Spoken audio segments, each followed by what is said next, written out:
Bit of background. I was married to a woman for 15 years and ended up divorcing her because she liked to sleep with other guys. While it took me 6 years to stumble onto this fact, she worked from home. I commuted 2 hours each way into the city. I owe it to her being either a sociopath or a narcissist. She could absolutely turn on and off the charm and could come up with lies staring you right in the eyes. Hindsight is 20/20. Let's call her V, short for Voldemort, as one time when I was talking about her after the separation, I referred to her as she who must not be named, and the nickname stuck with all my friends and family. During the marriage, my ex and I were best friends with another couple, and for this post we'll call them Sam and Marie. Sam was my best friend. Marie was V's best friend. Marie had found about V's plans to cheat on me prior to me finding out and told V that she couldn't condone infidelity, and their friendship would end if V did cheat on me. No, Marie did not tell me, and I don't blame her for not doing so. When I finally found out V was having a Facebook affair, if you're going to have an online affair, don't do it while married to a computer expert, with some dude in Ka. It was just 2 weeks before V was flying him out and putting him up in a hotel for 3 days. I spent those 2 weeks getting a lawyer, a pie and my exit strategy together. I left her the weekend after their hotel stay, the pie having gotten pics and video of them leaving the hotel and eating lunch together and heading back to the hotel. I first stayed at Sam and Marie's in their in-law basement apartment, eventually moving to a small apartment back in the town where V lived. Fast forward 9 months and I'm divorced from V. Why it was so short to divorce is another tale worthy of this subreddit.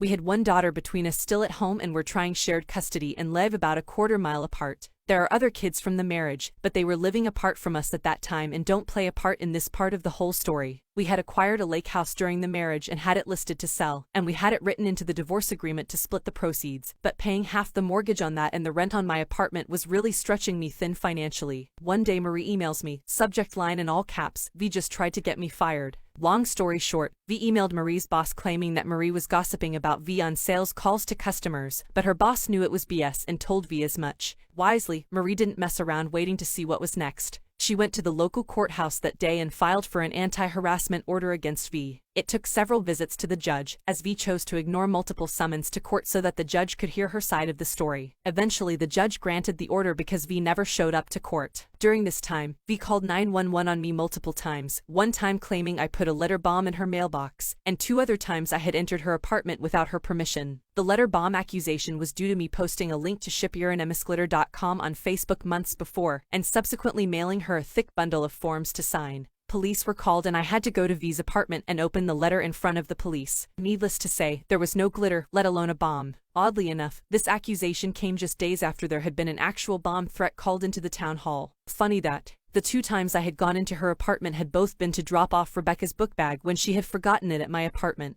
Both times I had texts from V granting me permission to open the door and put the book bag just inside. She would then text me after I had done so, trying to revoke permission. To this day, I think V thinks that if she deletes a message on her end, the message is deleted on my end. Even though kids will be kids and Rebecca did forget her book bag at my place on at least one other subsequent occasion, I did not fall for V's ruse a 3rd time. All forgotten book bags were delivered by Rebecca and I meeting halfway between the apartments. Also included with the multiple 911 calls were multiple minor child wellness checks on evenings when I had Rebecca at my apartment. It's so much fun having to explain to your child why the police are showing up at 8 at night to check to see if she is okay. Basically, V was trying to get me frustrated and react badly. Throughout this whole mess, Sam and Marie have been lifesavers to me and Rebecca, hosting and cooking weekly family dinners for us and just being absolute rock steady in their support and tolerance of the situation. Around this time, V filed for sole custody. At the strong urging of my lawyer, I insisted on a guardian ad litem being appointed to represent Rebecca's best interests, her being a minor child. Of course, the parents must pay the fees of the gal. At this point, my finances are really getting worrisome, so I write an email to V saying we need to drop the price of the lake house and get that sold regardless of profit. I needed that albatross off from around my neck so I could continue to afford to live where I could co-parent Rebecca as well as fight the custody battle. So there I am, going deeper into debt, can't pay rent and mortgage long-term, and V is starting another court battle for full custody. With no other choice, I move back in with Sam and Marie so I can continue to pay my lawyer and keep fighting. About a week after I'm settled back in with Sam and Marie, I hear from Rebecca that V's glass patio table was smashed the previous night. I was in NH that evening with witnesses, so it couldn't have been me. I was paying for Rebecca's cell phone and we have Life 360, so we could know where each other was at any time. Plus it had history, so I could at least prove my phone was in NH. Rebecca says she knows I was in NH and tells me she'll tell her mother it wasn't me. The next day I was served with a restraining order claiming that I had vandalized V's patio furniture, and that she still felt afraid due to the letter bomb incident. The row was for 10 days and then I could show up in court and contest it being continued. The officer who served the row explained that he had to confiscate any firearms and licenses. While I did have a recently acquired Class A concealed carry license, I hadn't any firearms other than a BB gun of Rebecca's. The officer left with just the Class A license, smiling as he said he was pretty sure I wasn't going to go on a rampage with a BB gun. The first thing I did the next day was to go to the police station and request all incident reports that involved me since I left her. I knew of 7 incidents, but the desk sergeant informed me they had 19 incident reports from V. He talked to me a bit, clearly trying to get a feel for what kind of person I was, and just what was going on. We parted company with him assuring me that the patrol officers would now know what was going on, and the PD would do right by me so long I kept my cool. Fair enough. 2 nights before the court appearance to contest the row, Sam, Marie and I are sitting on their porch, drinking some beer and brainstorming about what I'm going to say to the judge. I'm a bit discouraged because I know it's going to be a he said, she said situation, and I'm living in Massachusetts. If your chromosomes don't match, you are a second-class citizen when it comes to parental rights in Ma. Plus, V deserves an Oscar for how well she plays the victim. It wasn't looking good. My only hope was if V decided the row itself was enough to make me look bad to the gal and not show up and let the row expire. Marie suddenly said, "Hey, let me see the row." I handed it over to her. "Hey, this is my judge. She's the judge that granted me the anti-harassment order against V." "You're kidding." Sam and I looked at each other in amazement. "I swear it is. Let me go get it." Marie goes inside and comes back a few minutes later with her court order. Sure enough, it's the same judge. My grin felt like it was going to split my lips. Now I knew exactly what to do. Now for the meat of the story. The court date to contest the row arrived and I'm there first thing, just me. No lawyer, because he had to appear in court elsewhere. I strongly hoped that V wouldn't show up, but she did, with someone other than her divorce lawyer, and before court was in session her new lawyer approached me and offered to let the no-contact order lapse, but wanted a do-not-abuse order left in place. I politely declined her offer, stating I had done nothing to warrant either order and that I wanted the judge to hear my argument. V's lawyer was taken aback by this a bit and then shrugged as if to say, "It's your funeral," and walked back to where V was sitting. We went in front of the judge and V told her side of the story and I started telling mine, introducing all the incident reports from the police department, but V and her lawyer didn't have copies of all of them, so the judge sent us back to the gallery to await second call while V and her lawyer reviewed the reports. When we were called back, the judge started to go into the content of the police reports and I stated that the content was almost irrelevant, but she insisted on going through them. During that, V emphasized the 2 incidents where I briefly entered V's apartment with her permission, but she characterized them as me doing so without her permission. I said that if necessary, I would be able to provide the communications where she gave me permission, but I didn't have them with me today. When going through the first police report from the night I found out about the online affair, V also tried to characterize me as having multiple personality disorder as told to her by our shared primary care physician. The judge asked her with no little incredulity, "His doctor told you this without his permission?" "Yes, Your Honor." The judge looked at me, puzzled. I shrugged and said while slowly shaking my head in disbelief, "I have a very close relationship with my doctor, and I highly doubt he would violate HIPAA." She looked a little nonplussed, but I think she got the message that V wasn't being entirely truthful. As that was the last police report to go, I reminded her that my point wasn't the content, but that I thought V was using the courts to harass and intimidate me and to make me look bad to the gal. And I brought up that this isn't out of character for V as she has an anti-harassment order in place against her, put there by Your Honor, Your Honor. The judge blinked at that bit of info. I gave her the details and reminded her that V declined to show up at the multiple hearings. As I recounted the particulars of Marie's story, the judge squinted her eyes more and more and her frown got deeper and deeper. She turned to V and her voice was slow cold fury. "Do you have an anti-harassment order in place against you?" V's voice was so small and weak. "Yes, Your Honor." I so wanted to look at V's face to see her reaction,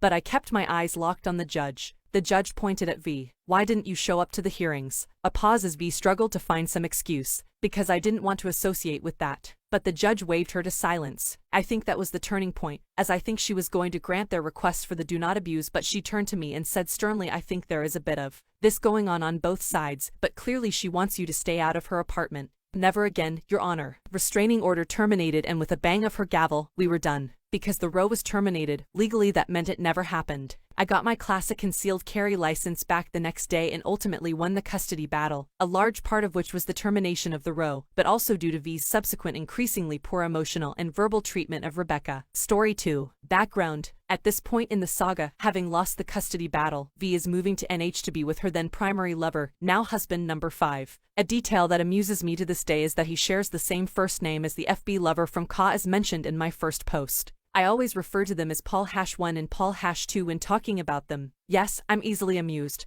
The incident. About a month after the custody hearing at which I got full physical custody of Rebecca, V and I had an email exchange in which we agreed that I would go to her apartment and take Rebecca's captain's bed and some of Rebecca's belongings the day before movers arrived to pack up Valdemore's stuff. She was moving 75 miles away to central NH, having burned pretty much every bridge in the area. As Sam drives a truck, he graciously agreed to come along to both help and to be a witness. So we get there around 7:20 p.m. and knock at the door. After a brief wait, V opens the door, iPhone glued to her ear. She sullenly mumbles something about her stuff is upstairs and then heads off to her second-floor bedroom, weaving and mumbling something that made me stop and think. I didn't quite get it, but I recall thinking, I really cannot go in here at all without a witness. I stick my head out the door. Sam, come on. You need to come in with me. So we go in. Holy crap, it's a tip. It's not quite filthy, but it's beyond cluttered. By now V has disappeared into her room, so it takes me a bit of wandering to find Rebecca's room. It's not just that she's in the middle of packing, but there is crap everywhere. Dust, cobwebs, tracked in dirt, unwashed dishes, empty boxes of wine, dry dog food scattered and trampled underfoot. I could see that it's quite a nice place. An open living area with a balcony overlooking it, and lovely woodwork and exposed beams and inset shelves in the walls. An antique wood stove on a hearth is blazing away. Really, lots of potential. But a tip nonetheless. So Sam and I start gathering up Rebecca's stuff and take some stuff out to the car. I realize we need an Allen wrench to take apart the bed, so I go out to the car to get one and come back in. In the lull in activity, she had come back into the living area, but went right back into her bedroom as we climbed the stairs, phone still glued to her ear. It takes a bit, but we finally get the bed taken apart and have moved most of the stuff in Rebecca's room out to the front lawn. Without conferring, it's clear Sam and I both decided to get the stuff to the front lawn and worry about packing the vehicles after we're completely out of the house. It's at this point that it starts to get weird. Sam is carrying out the second to last load when V pops out of her bedroom door, looks out from the balcony and says, "Why are you taking stuff out of my house?" Sam drops what he's carrying and exits the house. He knew what was up instantly. I come out of Rebecca's room, and V clearly didn't realize I was still there, and say, "You agreed via email that we would take Rebecca's bed tonight." She looks startled and says, "Is that Rebecca's stuff?" "Of course it is. You said her stuff was in her room." "Fine." She goes back into her bedroom. I take what I'm carrying and go outside. Sam says, "Dude, that's not right. We need to call the police." "You're absolutely right." I could tell that Sam was expecting me to object, and he does a double take when he realized he wasn't going to have to convince me. "Crowesville Police Department, you're on a recorded line." "Yes, hi, my name is Jack Crowe, and I live at 321 Main Street here in Crowesville." While I'm talking to the police on the phone, I'm aware of V coming to the door and opening it, and becoming quite agitated as she realizes I'm talking to the police. By the time I finish the following explanation, she has slammed the door and is tromping around inside the living area, heatedly talking on her phone. I'm at my ex-wife's apartment getting some of my daughter's belongings as we had agreed to via email, and while I'm getting the last of the stuff out of the house, she suddenly asks, "Why are you taking stuff out of my house?" So in order to protect all parties, I'm asking that a police officer come by to verify with Ms. Crowe that she agreed to this and that she is fine with what we have removed from the house. "An officer will be right there, Mr. Crowe." As I'm waiting for the officer to arrive, leaning nonchalantly against the front of Sam's truck, Sam is standing there next to me, just shaking his head. I'm going to call Marie and let her know what's going on. Right about here, B throws open the front door, muttering something about having not gotten all of Rebecca's stuff, and proceeds to deposit another laundry basket piled high with clothes and other items on the front stoop and then disappears back inside. I start to whistle. Pop goes the weasel. Most of the stuff we moved is still sitting on the front lawn. We leave it there. After about 5 minutes the officer arrives. He steps out of the patrol SUV and I slowly approach him, arm extended to shake his hand. "Good evening, officer. I'm Jack Crowe." "Evening, Mr. Crowe, Ollie Johnson." We shake hands. I give him a brief explanation of the situation, and he comments that I was right to call him, and that he'll go speak to V. He's up there for about 2 minutes, and then he comes back down. "You guys are good to go." We briefly chat with him, apologizing for having to get him involved, and he replies, "No, you did the right thing. If a woman in Ma says something bad about you and you've got stuff dangling between your legs, you're going to be in trouble." I liked him a lot after that. We start loading the rest of the stuff, and he asks, "How much more is in the house?" "Nothing. It's all out here, except that last laundry basket on the stoop that Ms. Crowe brought out while we were waiting for you." "Oh good. I can't sit here all night. If you guys are good to go, I'll take off." "Wait, what's that?" "What's what?" "I think I saw a phone in that basket." He shines his flashlight on laundry basket on the front stoop. I walk up to the basket. An iPhone is sitting on the top of it. I pick it up, and it looks like Rebecca's old iPhone 4. It's my daughter's old phone. I'll just take it with us. I carry the basket down to my car and put it in the back seat. Just as I'm walking away, it rings. Incoming call from V's landline. I realize it's V's phone. I pick it up and answer it. Hello. Click. I look at the front. There's a text from Paul #2 on the lock screen. Is he gone yet? Yup, it's her phone. Wait, officer, I was wrong. It's Ms. Crowe's phone. Could you return it to her? He takes it from me and returns it to V at the front door and walks back down to us. Okay, you are still good to go. I'm going to go now. If you could, swing by again in 15 to 20 minutes. If we're still here, you might want to pull in and make sure we're still okay. Sounds good. You two take care. Not 5 minutes after he pulls out and while we're still loading stuff, V again pops out of the front door, phone glued to her ear. Is the officer still here? No. Get him back. Why? I want him back. Get him. And back inside she goes. I'm briefly tempted to tell her, if you want the cop back, you call for him. But that little voice in my head says you call, so I redial Crowsville's finest and request that Officer Johnson return to the address. Again, Sam and I assume our waiting positions at the front of the truck. This is why I didn't want Rebecca here tonight. Good call. A few minutes later Officer Johnson arrives. Hey, Officer Johnson, long time no see. He grins at me. She just came out the front door just after you left asking for the police to be called. I'll go see what she wants. He goes up there and V hands him her phone. He talks for a few minutes, hangs up the phone, continues speaking with V for 20 more seconds and then returns to us. I look at him quizzically. No worries guys, you're still good to go. But I'm going to stay here until you're done. I continue to give him the raised eyebrow. She wanted to accuse you of trying to steal her phone, but I pointed out to her that I was the one to notice it in the basket you hadn't touched yet, and that you were the one to ask me to return it to her. Her boyfriend asked if you could be made to wait until Sunday, but I told him no, they've got 3 more things to load and they're out of here. Just finish up guys, we all want to get home where it's warm. We finished up and we all shook hands and got out of there.